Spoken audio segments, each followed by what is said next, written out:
Welcome to the RevRoom. I'm your host, Rachel Bryant. Join me each episode as we discuss the strategies of top marketing practitioners, uncovering the tactics that transform ideas into revenue. Whether you're a seasoned marketer or an aspiring leader, the RevRoom is your go-to source for actionable advice and industry trends. So grab a coffee, get comfy, and enjoy this episode. Welcome to the RevRoom, where we cut through the noise and tackle what's actually working in B2B marketing. Today, we're talking about marketing's most antiquated sacred cow, the MQL. For decades, marketers have religiously tracked marketing qualified leads while ignoring the reality that less than 1% actually convert to revenue. At Inverta, we've seen firsthand how companies pouring resources into lead generation are missing the actual buying signals that matter. Our team of strategists has helped hundreds of organizations shift to what we call signal-based marketing, focusing on account behavior, not individual form fills. Today, I'm joined by Kerry Cunningham from 6 Sense and our own Kathy Macchi to expose why your MQLs are lying to you and what metrics actually predict revenue. We'll unpack how buying decisions really happen, why your current dashboard is failing you, and most importantly, how to implement a new measurement framework without causing organizational chaos. It's time for marketing's MQL breakup. Let's dive in.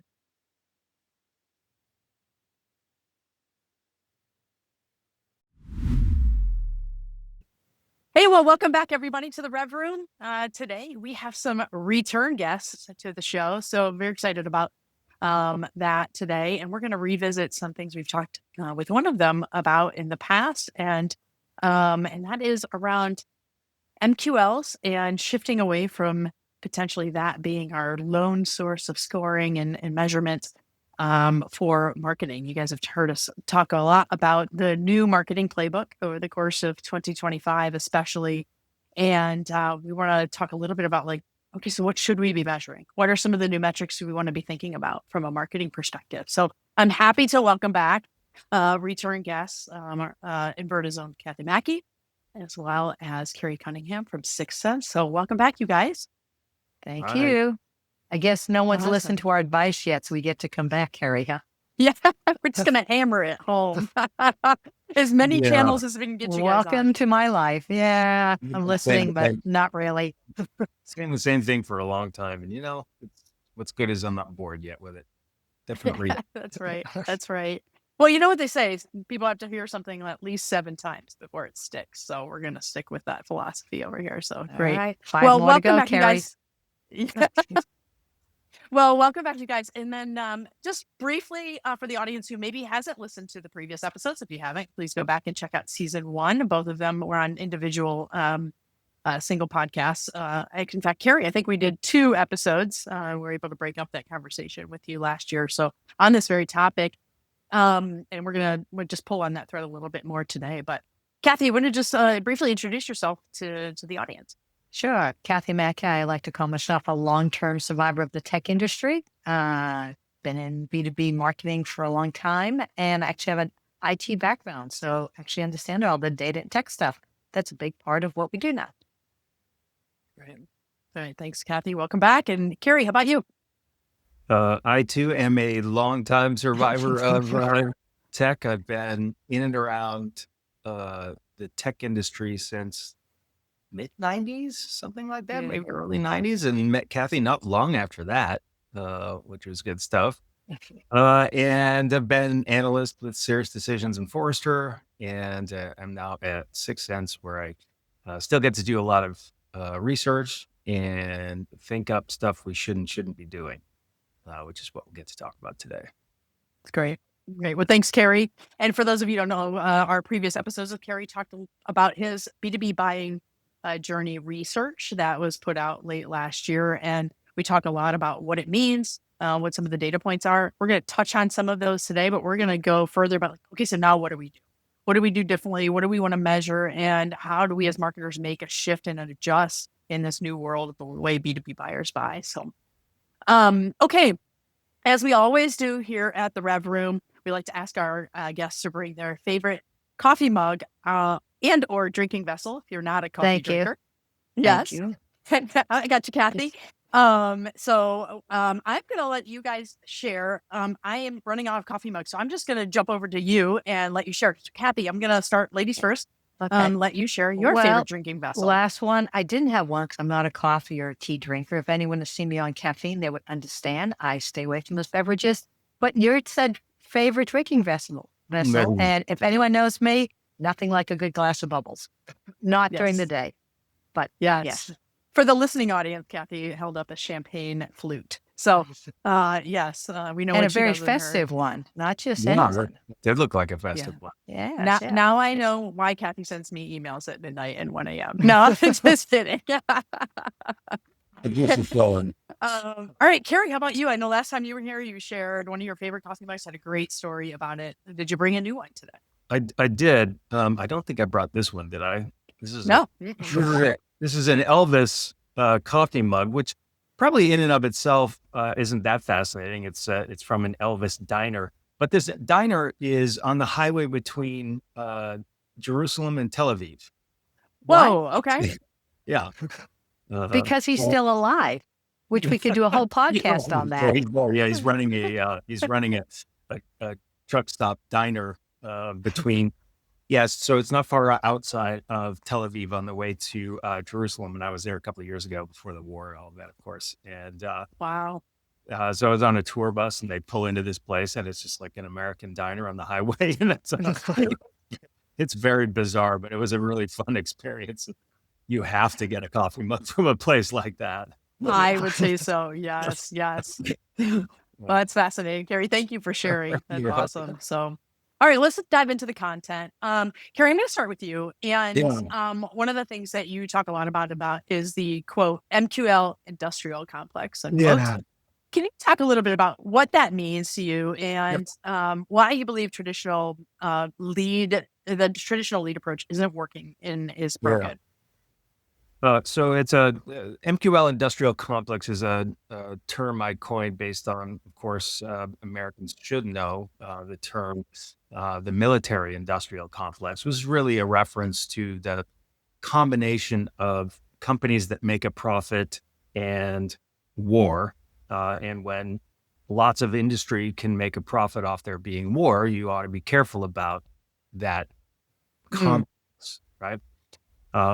It was actually a concept that was developed by President Eisenhower, who knew something about the military. So the important thing about it is that when you think about a complex of this kind, it's not just that there's a lot of technology or something. There is a lot of technology, but what's happened is the technology has come to dominate the way that we do marketing in B2B. And so, we got, if you go back and start with probably the most important technologies that we got, it's marketing automation. And marketing automation has shaped the way that B2B marketers and sellers, for that matter, understand who their buyers are, and has shaped it in a way that is wrong. And so, Marketo, Eloqua, HubSpot, they see only individual people.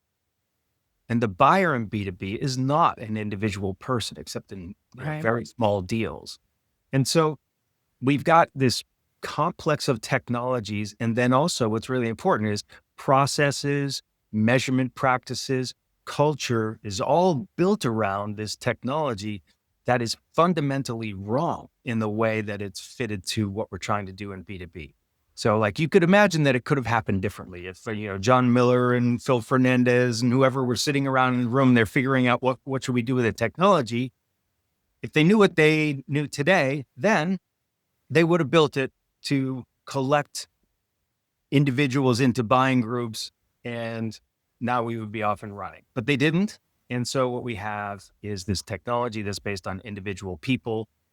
And then we have a whole generation or so of marketers who've grown up really not knowing anything else. Like your job to produce MQLs, your job is measured by how well you produce them, how many of them convert.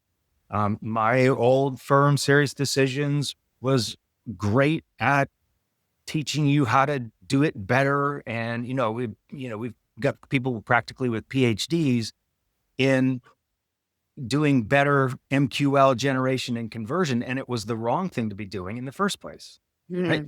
and this is the problem, where you get more than a decade down the line, and we're still arguing and talking about the best ways to do this thing, which we shouldn't be doing at all. And that's the power of that kind of MQL industrial complex, if you will. It's hard to see outside of it. When you're in it, all you're thinking about is how do I perform in this concept better? Yeah. And you lose sight of the fact that you really shouldn't be doing it at all. It doesn't make sense. And that's why I want to give it this name that sounds ominous and talk about it, because I think it's really bad. Yeah. Kathy, you've worked with a lot of teams and a lot of marketing organizations. So tell me a little bit about what Kerry has just described. Like, what problems is this creating inside of an organization today, as buying behaviors have changed and have evolved over the course of time, and yet marketers and the way we measure and even market because of that has not.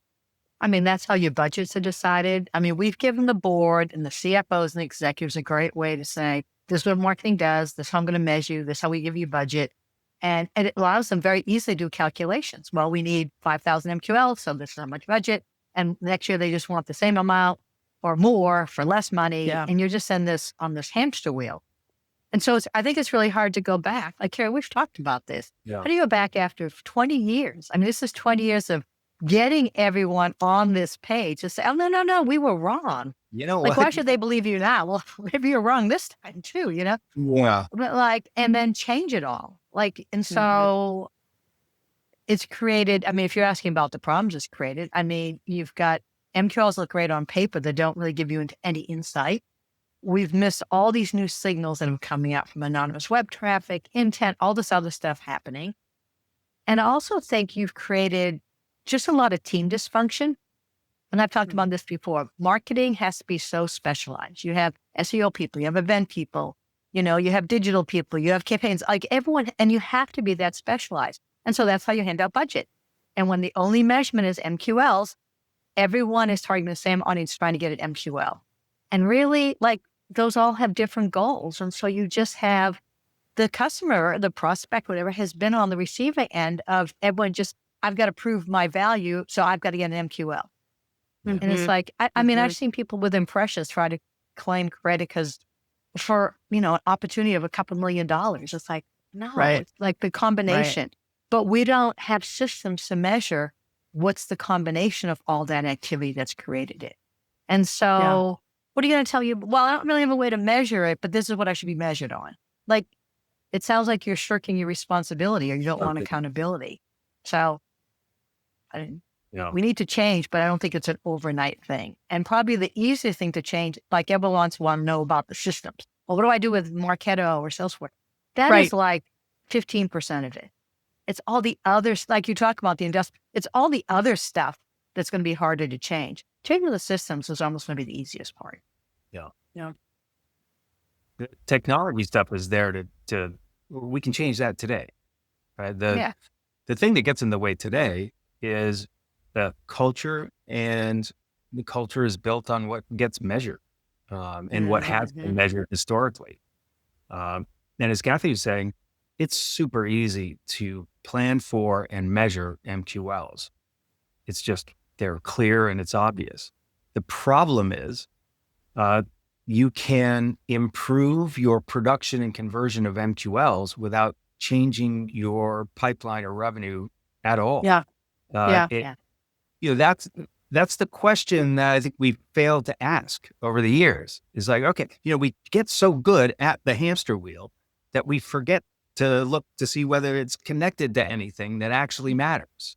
And the answer comes back, it isn't. And then you've got this, oh shit, now what do we do? And you've got, so I said, you've got a generation of marketers trained on this, but not just marketers. You've got board members, you've got VCs, you've got all of these people who grew up in an environment that was all MQLs.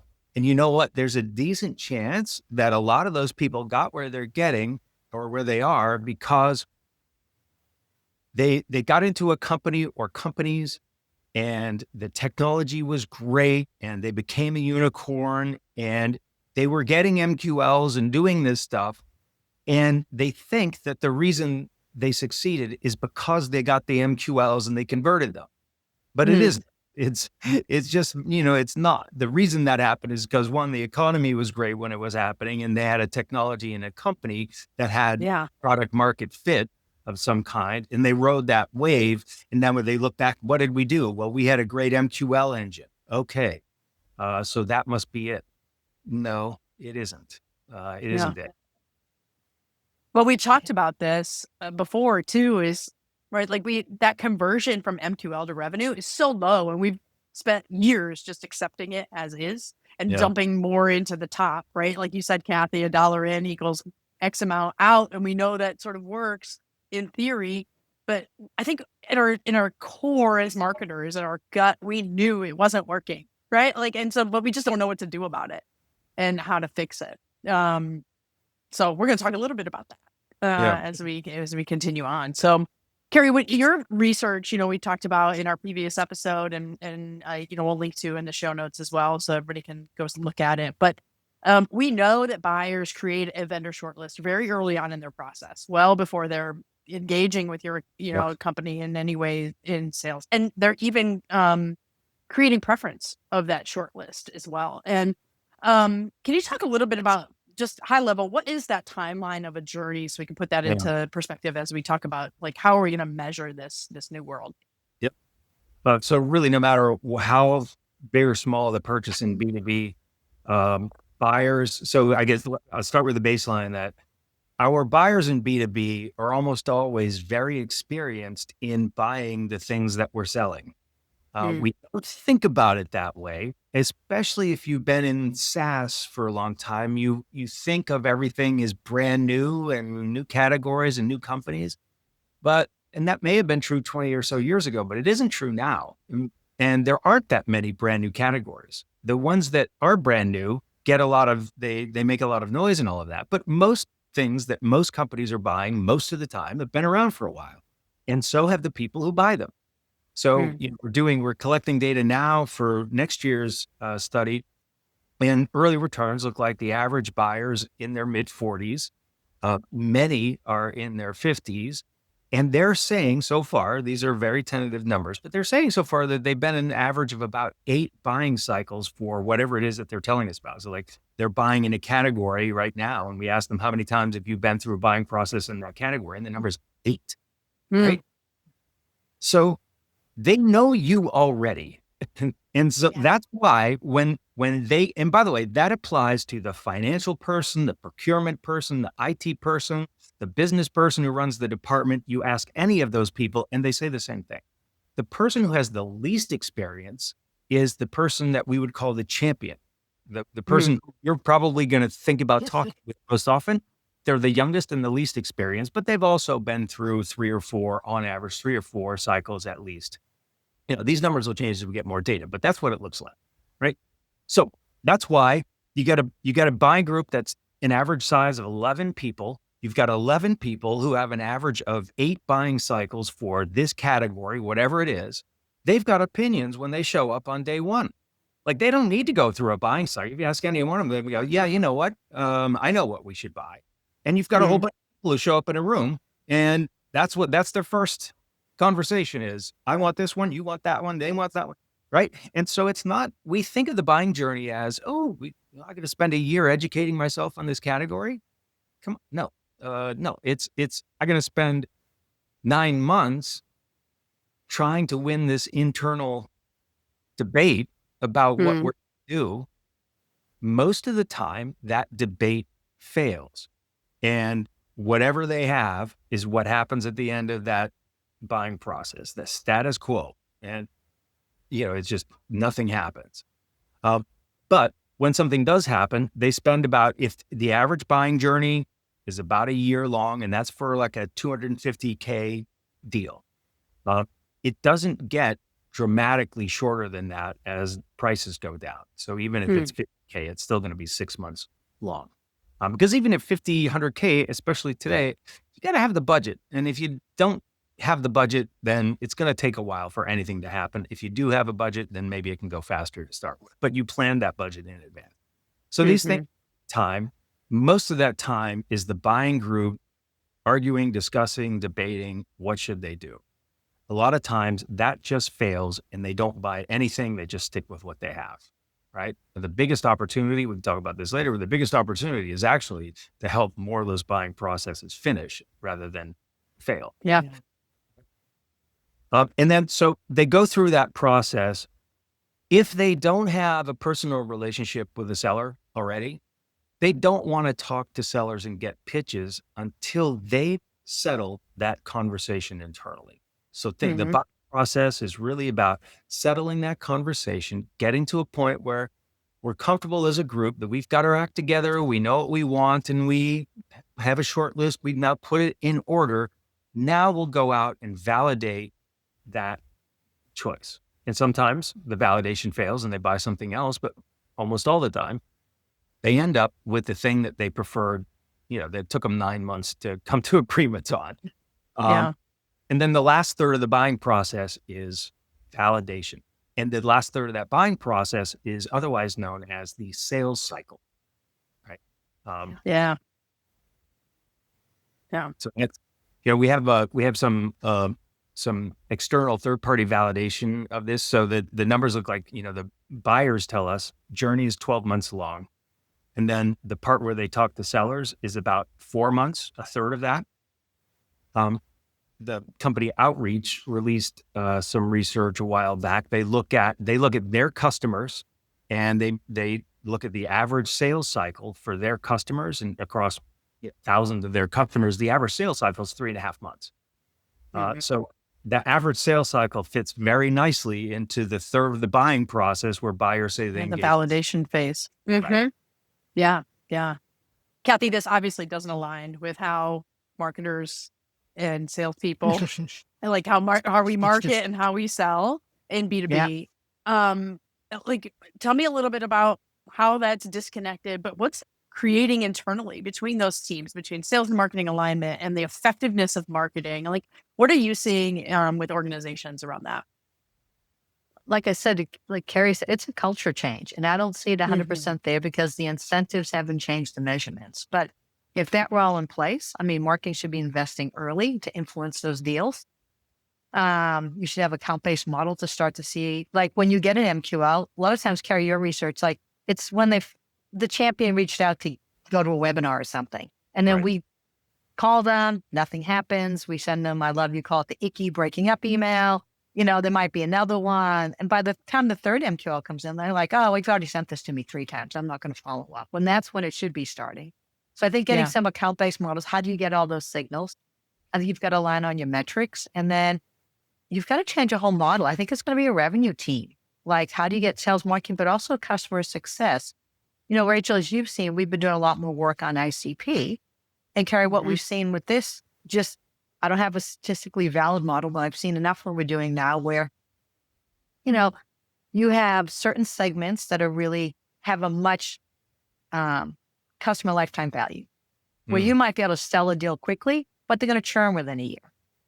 Well, you still may want to get that because you have to hit a quarterly number. Or you might have some rep that sells the platform, sells the big deal because he gets great commission, but it also churns. Maybe that's a customer success where, hey, you've got to drive 3 or 4 use cases in the first 120 days. So I think what you have to step back and say, what is your revenue number? What are all those levers I have? And how is it sales, marketing, and customer success to hit those numbers and making sure you're spending your money wisely? And a lot, we don't really have the tools to do that, or we're just not there with a lot of our systems. Like we look at still, did they get an opportunity? That's all.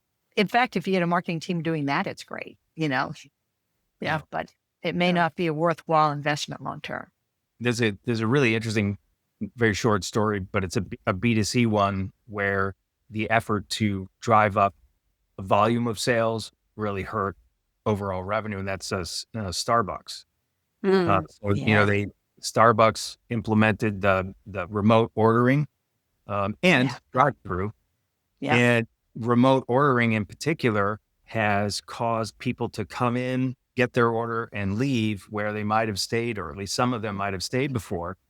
And so their customer value has gone way down, right? And people never order a second cup. They never buy anything else because they're not there anymore.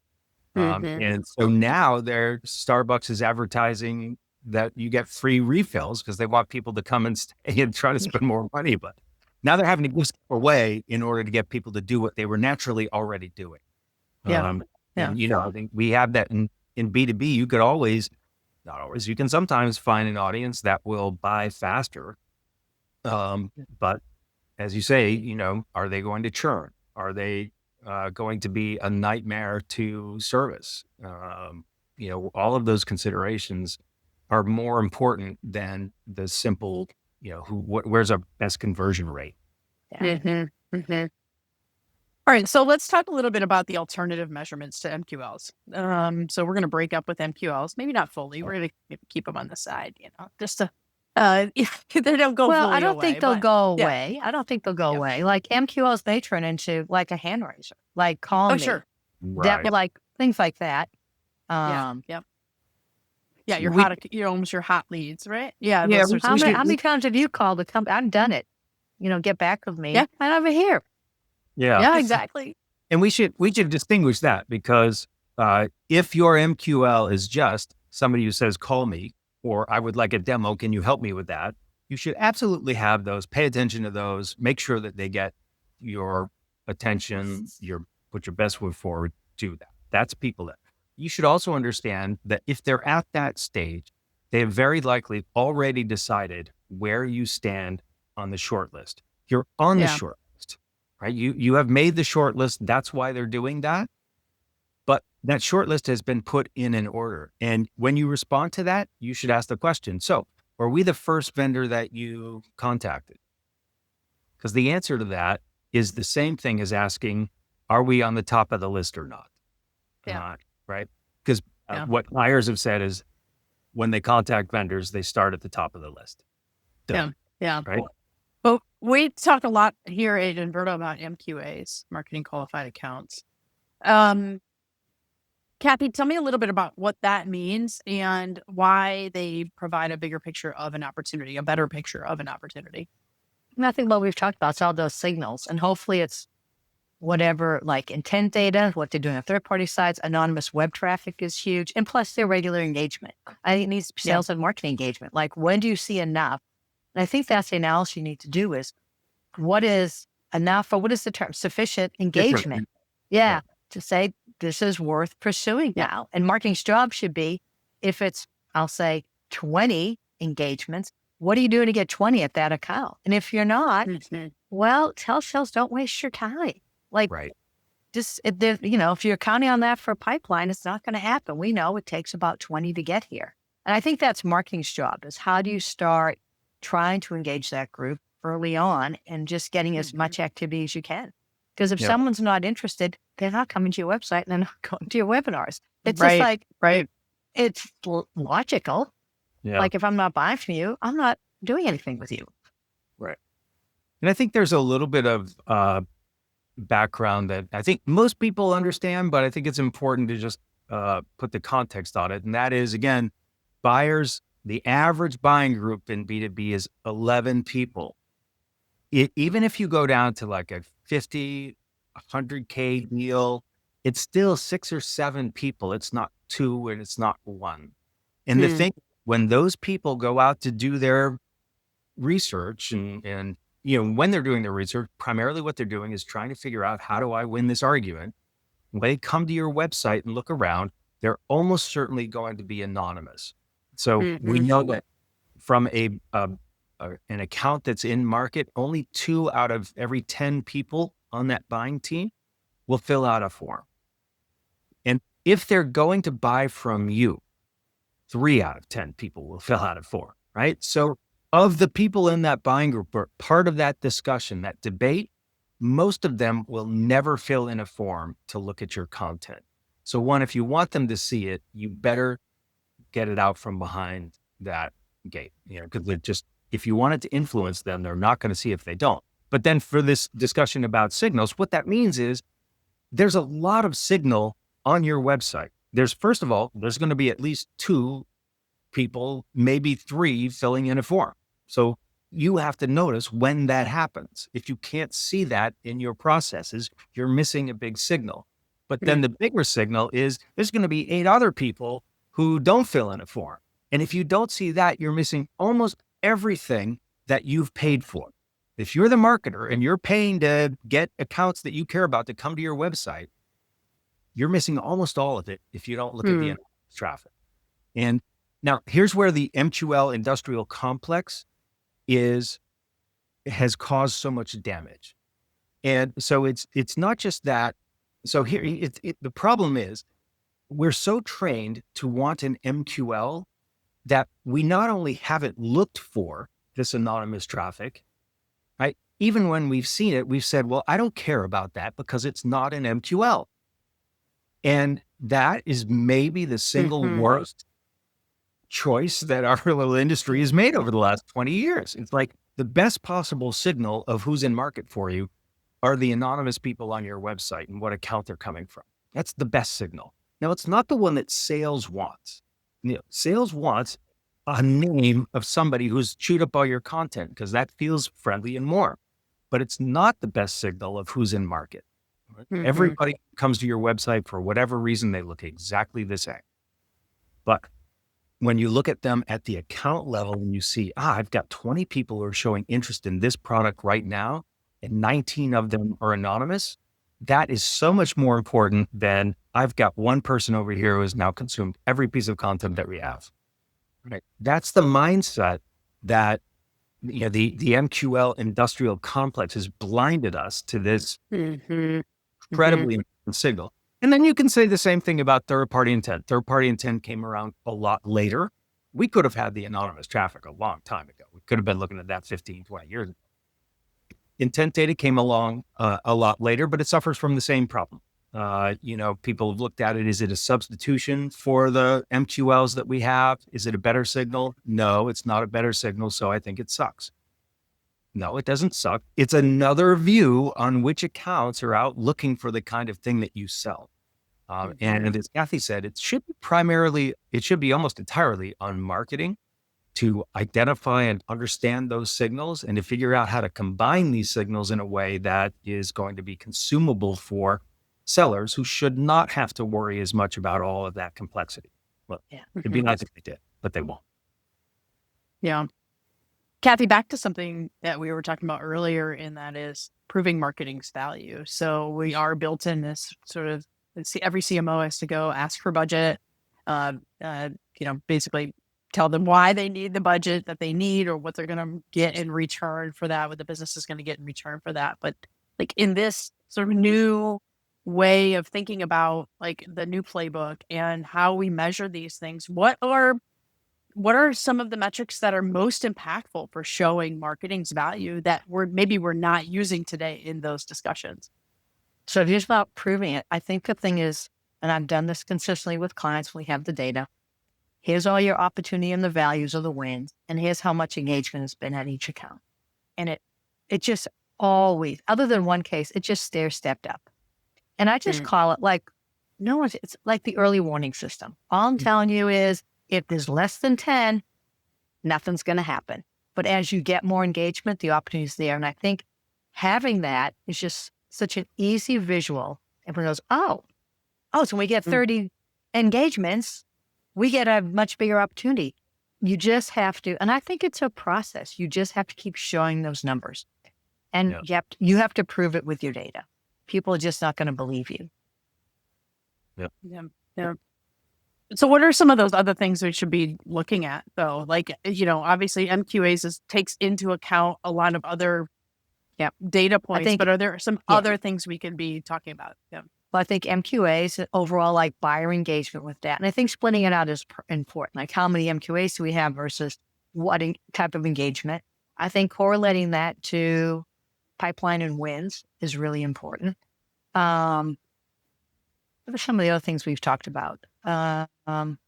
You've talked a lot about, Kerry, like looking at intent about missed opportunities and competitors. Yeah. So I think one thing is, we've talked about this around ABM generally, but everybody's got to agree. Like the first thing everybody has to do is agree, where do we think our next opportunities are coming from? If you have a really large addressable market, then you may be just agreeing on what they look like and not specifically which companies. But if you have smaller addressable markets measured in the thousands, then we should have a list of the companies, and that's that. And we should be monitoring them all the time, literally monitoring them all the time. Are they in market? Is there evidence that there is in market? And that's what we should be marketing to. And when we're doing that, what we're going to see is that there are a lot of those accounts that appear to be in market that continue on in market and don't buy from us. And maybe some, hopefully a lot of them become opportunities for you that you don't win. Sales almost always knows about that or should know about that. And then there are a whole bunch, there will always be a lot where a buyer may just drop out, like sales stops hearing from them. They stop responding. A lot of those don't buy from anybody, but a lot of those do go on to buy from somebody else. So it's really important to understand, one, if we see accounts that are in market for a substantial period of time, we've seen intent signals are on our website and all of that. We've told sales about them. Is sales engaging them? That's a key metric. To what extent is sales engaging them or not? And then, when you take that to sales and sales leadership and you say, we've got these accounts that we can see that they're in market, you're not engaging in, they're going to say they suck. They're going to say this isn't good enough. They're going to say that isn't good enough. You have to have that conversation. It's painful, but that conversation has to happen on an ongoing basis. And then if you're the marketer, you've got to do your research then to understand whether, if sales is saying that, those look like they're in market, but we didn't like those, whatever, you need to go find out if they bought from a competitor, because that will change everybody's mind about whether they were a good opportunity or not. And that's what, marketing, ideally sales would be doing that, but I think we're going to have to do that work a lot ourselves. And so understanding that. And if you find out that, no, they didn't buy from anybody, or they bought from a competitor that's not a great fit, in our competitive space or whatever, now we have to adjust targets, but they're good conversations to have. So I think it's really important for marketing to be the center of intelligence when it comes to that. It's the way I think of it. Yeah. The BDR stuff is good sales engagement. I also think it's important metrics wise, Rachel, for CMOs to step back and say, how should my digital team be measured?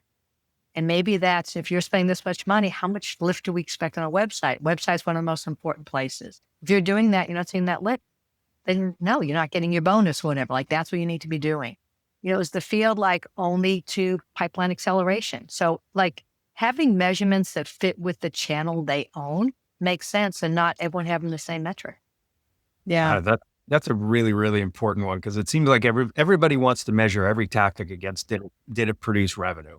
And, if your industry, whatever, benefits from having white papers and long form things, and it might, that's never going to be associated with revenue the same way the executive dinner was, right? Because it happens 9 months in advance of that. Yeah. Right? We have to measure, everything's got to have a specific job. I think it's a really good idea for everything that you do to have a purpose, like a specific purpose. And then measure it for how well it does that job. Yeah, it's we Kathy, just eliminate first and last touch. Just get rid of it. I was just or marketing source versus marketing influence. That is how can we waste a lot of people's time to get no value? Yeah. That to me is just trying to prove what you did, as opposed to any effort into improving marketing. You're spending all this time.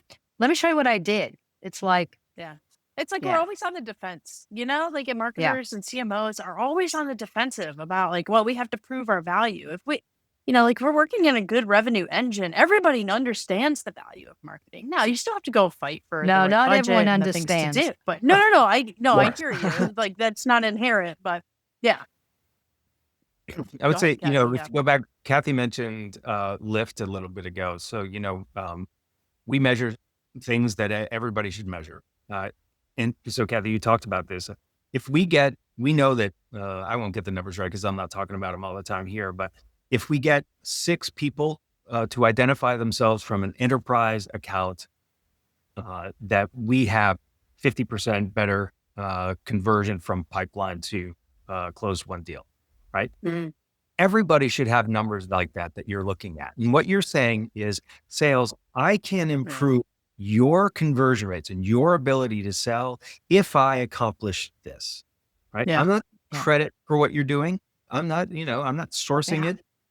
And, influence, it is influence, but influence has gotten a bad name because of the way it's been used. So I think we just talk about lift. Look, I can improve your success rate if I can accomplish this. Yes. I like that, Kerry.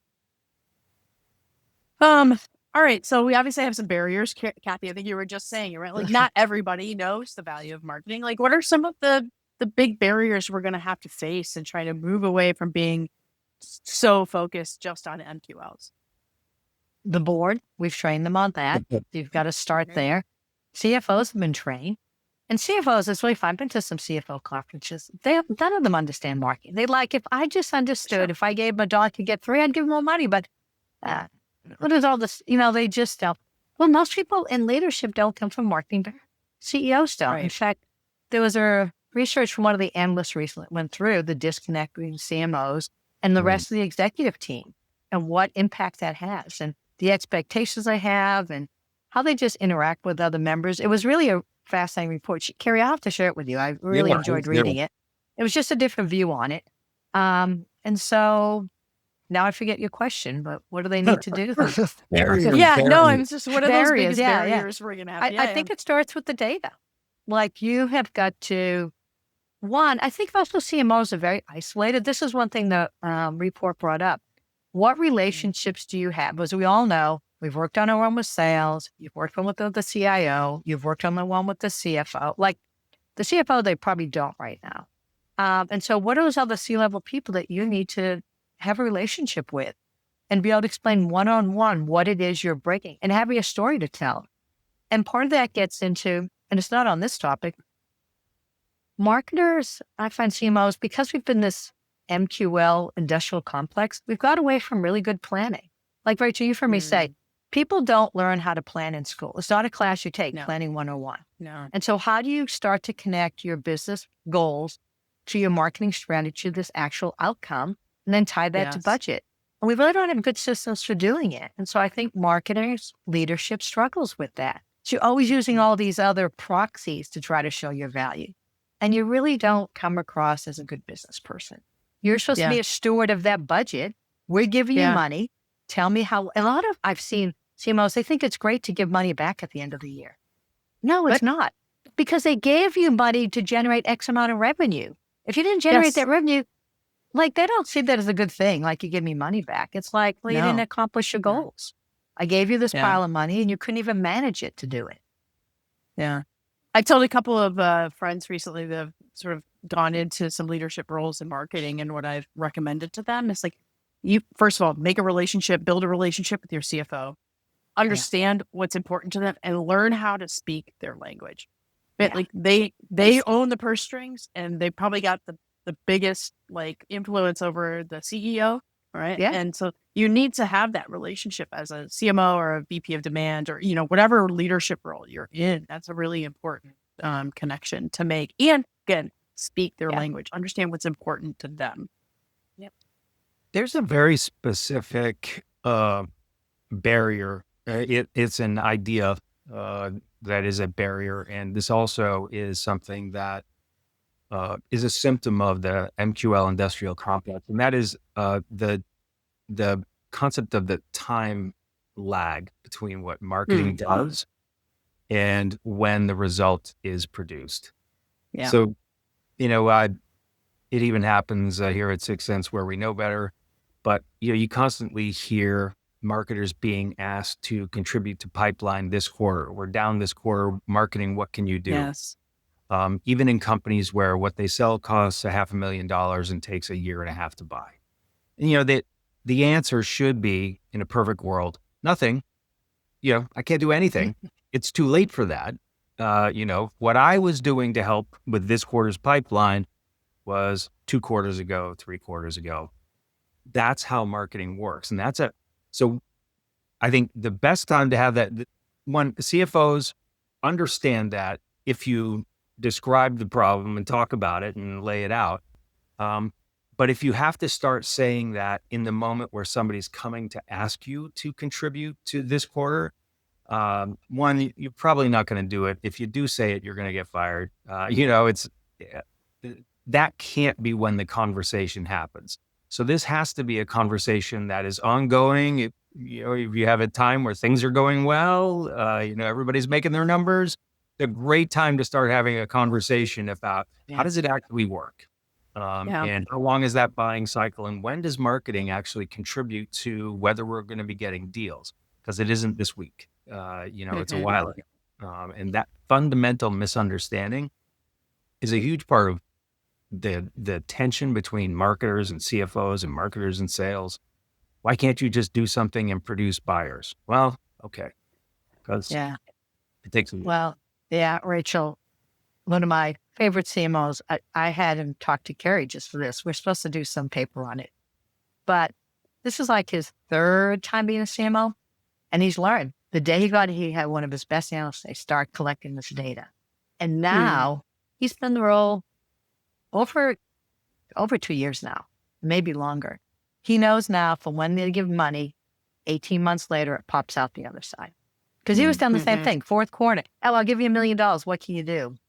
And really, nothing at that point, really. Nothing, unless you want to pay some people that, hey, I'll give you $100,000 to close that $1 million deal. Right. I mean, like, what are you supposed to? But he really has it down now. So, and he's started to educate them. And now they know they need to invest, give him money now if they want to see. But that's a hard thing to really sell without the data. And it took him this long to have the data. And he wasn't sure either. Like he had, for him, it's 18 months and to have the data. And he wasn't sure either. Like he had longer. And again, the truth about how long deals take.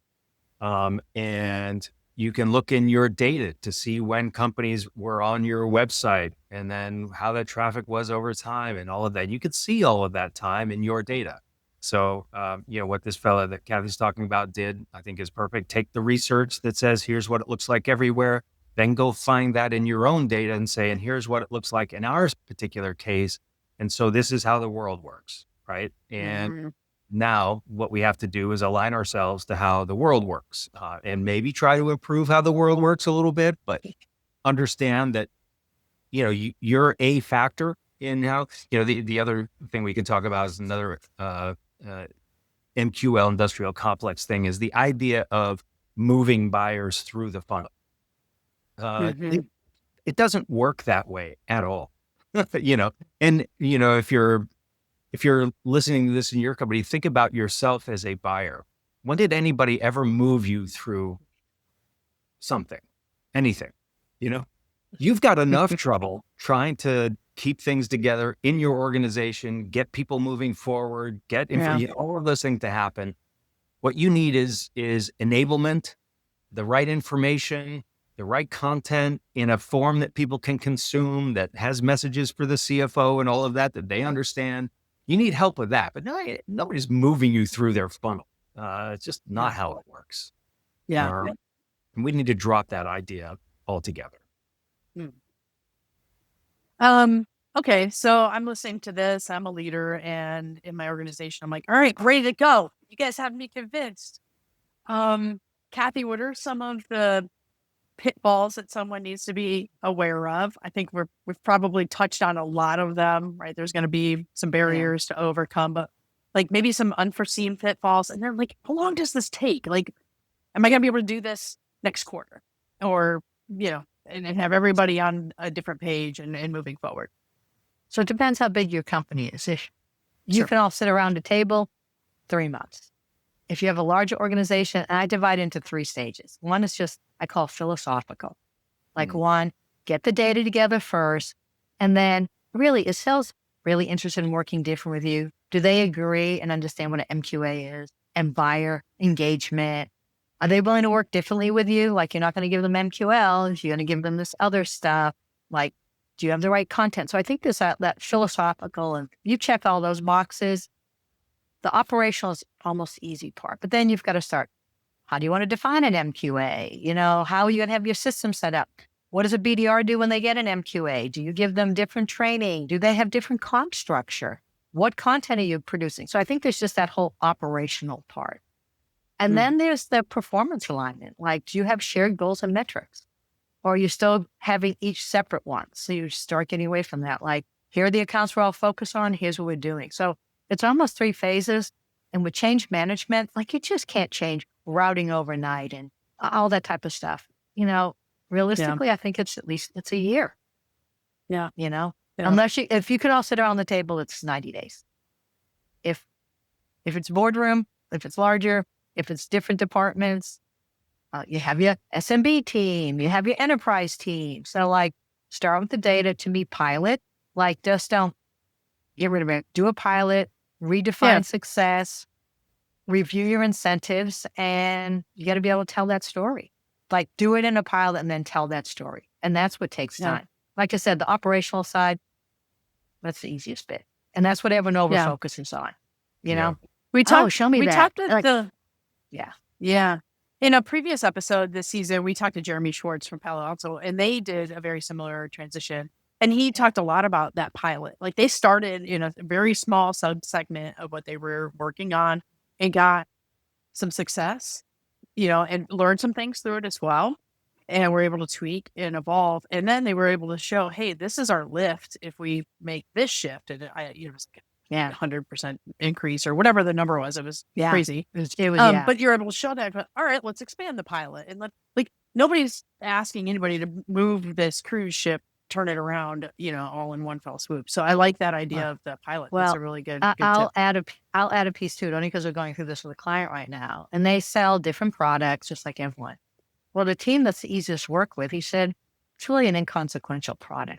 So if he did it there and had success, they're going to be like, wow, yeah, but that's that product, not this. So we have like 5 teams, all with pros and cons. And we're going through, well, they're easy to work with, but, you know, that's not going to be, it's the enterprise, you know, like, it was interesting. I felt like it was like the dating game. Well, okay, we have 5 bachelors and, you know, there was not a perfect fit. There were trade-offs with each one. And that's what we're going through now, but we're ranking them at least, you know?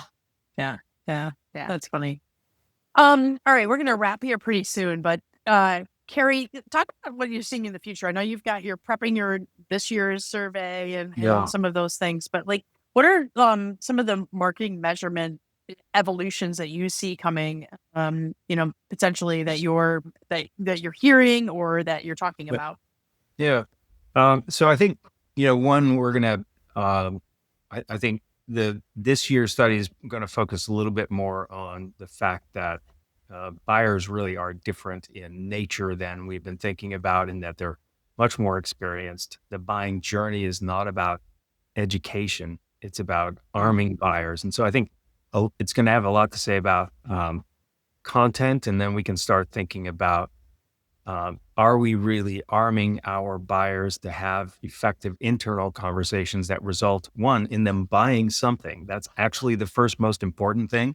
You know, our data is showing that if you have 100 companies that are in a buying journey of any size, only about 8 of them are actually going to end up buying something at all from anybody. So we spend almost all of our time competing for the 8.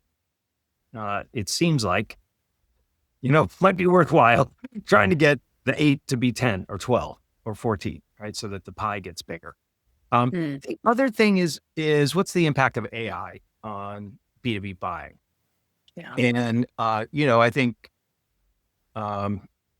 there's a lot of kind of hysterical things that people are saying, like, you know, within a year, buyers are going to do all their buying through AI. AI agents are going to do all of the buying. We'll have agents talking to agents, and it'll all be like that. I don't think anything like that is going to happen anytime soon, because most of the buying journey is about that debate, and then about making sure that everybody has their ass covered for when they make this big decision, right? They make this big decision. If it doesn't go well, everybody has to have their ducks lined up so that they don't get fired for having made that decision, and that the You risk. can't blame AI then. That's your easy out. Yeah, I think you're going to get fired for blaming AI is what's going to happen. Yeah. So it's not going to be able to just point at the thing. Of course, everybody is going to AI and asking questions. So we'll learn more about, how much of a role does that play? Is it substituting for, say, some of what they would have gotten from an analyst or not? Is it substituting, is it taking away some of the research, or is it just making it easier for them to get the stuff that is more useful?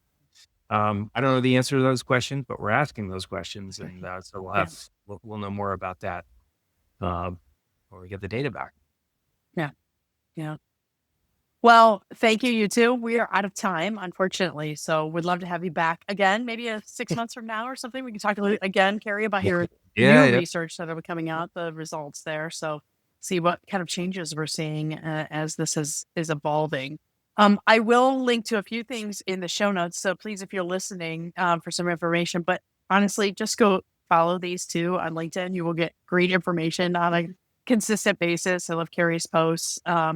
Entertaining, but also useful and educational. So thank you for that. Weird, but sometimes useful. No, they're always I love good. it. I love it. Sometimes I have to look up stuff. What is that? Oh, okay. Yeah. And Kathy has just posted just today, actually, as we're recording this, we've just released a new chapter of our marketing revenue playbook on measurement and all that. So please go check that out. Again, I'll put links to that in our show notes here. So, well, thank you, you two. We really appreciate you joining us and once again being a part of the RevRoom podcast, and look forward to having you back sometime soon. My pleasure. Thank you. Thank you. All right. Thank you. Thanks for tuning in to the RevRoom today. We hope you enjoyed this episode. For more, be sure to subscribe and leave us a review. Don't forget to follow Inverta on LinkedIn for more updates and exclusive content. That's Inverta, INVERTA. Have a question or a topic you'd like us to cover? Reach out and let us know. Until next time, keep innovating and driving that revenue growth. See you next time.